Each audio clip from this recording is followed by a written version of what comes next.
hello खामरीमा बिनखला so म चाहिँ recently चाहिँ अहिले चाहिँ म चाहिँ मेरो हस्बेन्डको घर आइरहेको छु नि त तिङकिताम सो म चाहिँ तपाईँहरूलाई यहाँनिरको अलिकति भ्यू देखाउनु आँटेको यहाँ चाहिँ कस्तो खालको जग्गा छ भनेर है अन्त म चाहिँ मेरो चाहिँ अब 2-3 दिन छुट्टी थियो मेरो हिजो पूजा थियो र घरमै चिन्ता थियो मेरो पूजा थियो त्यसले गर्दा चाहिँ हिजो चाहिँ मेरो पूजा सकेर चाहिँ आज सन्डे सो आज चाहिँ म घरबाटै नाम्ची ब्याक हुन्छु र तपाईँहरूलाई चाहिँ म चाहिँ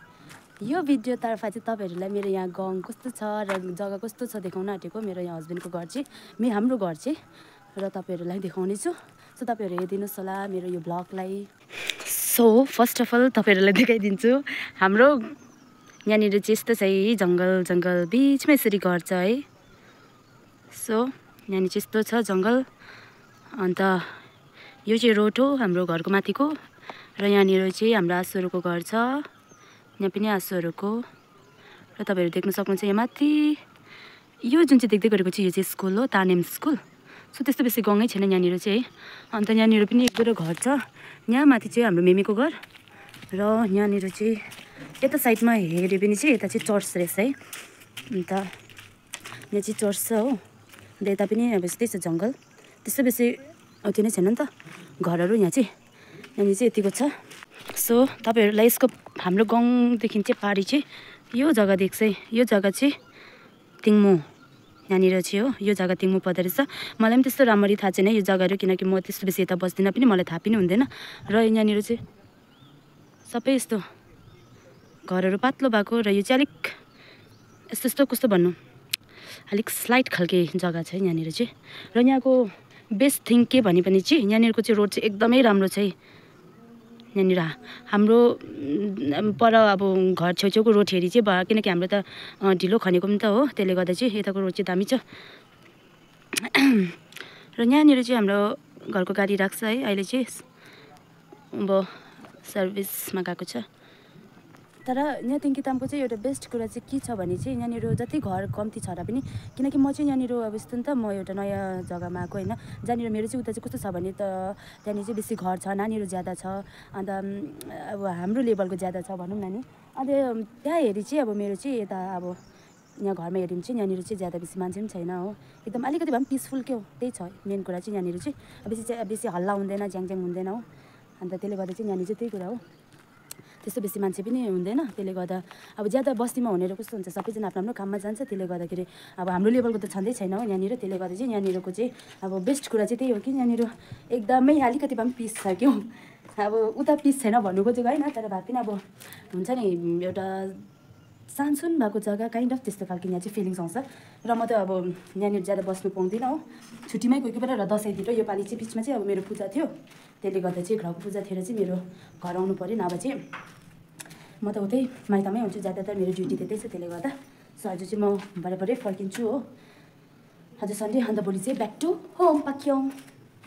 आज चाहिँ मेरो भ्लगमा म एकजना मान्छेलाई देखाउँछु आज ह्यान्डसम भएर बसिरहेको छ यता कोही बेला फेपुलो भनिदिनु त यता मेमे मेरो फेपुलो भन्नुहुँदैछ मेमे चाहिँ आज चाहिँ म चाहिँ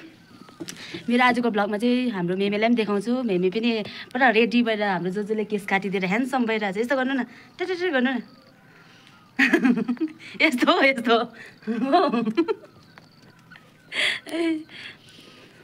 यस्तो चाहिँ हाम्रो चाहिँ अब यहाँ कामै छैन अब है मेमे हाँस्नु बाहेक कामै छैन नि हाम्रो अब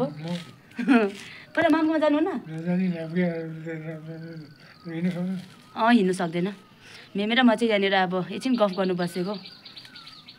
मेमे कति बादमा भेटेको नि हामी दादा कति भयो हामी डिसेम्बरमा आएको डिसेम्बर जनवरी फेब्रुअरी मार्च अप्रिल 4 महिना अप्रिल त कति आज कति पनि पुगेको छैन झन् 4 महिना भनौँ न किन म छुट्टीमा मात्रै आएको थिएँ सो त्यसले गर्दा आज चाहिँ एकजना आउँदैछ अन्त कति महिना बादमा आउनु पाउँछ नि त अन्त किनकि मेरो भ्लगमा मेमे कहिले पनि देखाएको थिइनँ यता चाहिँ मेरो मेमे हुनुहुन्छ हो मेरो यहाँनिर आपाको चाहिँ आपा हुनुहुन्छ हामी चाहिँ 3rd जेनेरेसनकै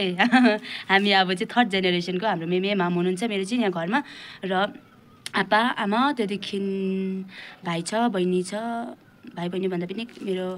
देवर कान्छा अन्त कान्छाले चाहिँ पहिला बिहा गर्नुभएको नानी छ त्यसले गर्दा हामी सबैजना फ्यामिली यतिजना हुनुहुन्छ है माम चाहिँ बेसी ज्यादा पर आगोकोमै बस्नुहुन्छ नि त अन्त कोही बेला यता आउनुहुन्छ कोही बेला उता बस्नुहुन्छ अन्त मेमे चाहिँ यतै बस्नुहुन्छ अन्त मेमे चाहिँ आज माम भेटौँ जानु भएन छ हो हाम्रो मेमी चाहिँ पहिलाको टाइममा एकदम हिरो नि फुटबल दामी खेल्नुहुन्थ्यो अरे होइन फुटबल दामी खेल्नुहुन्थ्यो नि मेमीको खुट्टा चाहिँ फुटबलर्सहरू मात्रै पहिला चाहिँ यहाँनिर चाहिँ हाम्रो अहिले चाहिँ अब सक्दैन नि खेल्नु अलि खेल्छ सानो नानीको बल त्यो के भन्छ आँगनमा राख्दैन चाहिँ हिर्काउनुहुन्छ कोही कोही बेला सो यस्तै छ जिन्दगानी है अलिअलि गरम हुँदैछ अब एकछिनमा लाग्नुपर्छ हामी पनि हो माम चाहिँ भेट्नु पाएको छैन मेमी त अब भेटिहाल्छ मेमी यतै हुनुहुन्छ हो अन्त हामी कोही बेला नहुँदाखेरि माम चाहिँ आउनुहुन्छ नि त अन्त त्यसले गर्दा माम उतै हुनुहुन्छ सो मेमी चाहिँ यता हुनुहुन्छ हो सो मेमी बाई बाई गरिदिनु त मेरो ब्लगमा बाई बाई गरिदिनु बाई बाई फेरि मेरो नेक्स्ट ब्लगमा आउने ब्लगमा मेमीलाई पनि देखाउँछु बाई बाई यो फोटो चाहिँ 2 इयर्स ब्याकको जब हामीले बिहा गर्दाखेरि फर्स्ट टाइम खिचेको सो यो चाहिँ तामाङको डम्पो रे बजाउँछ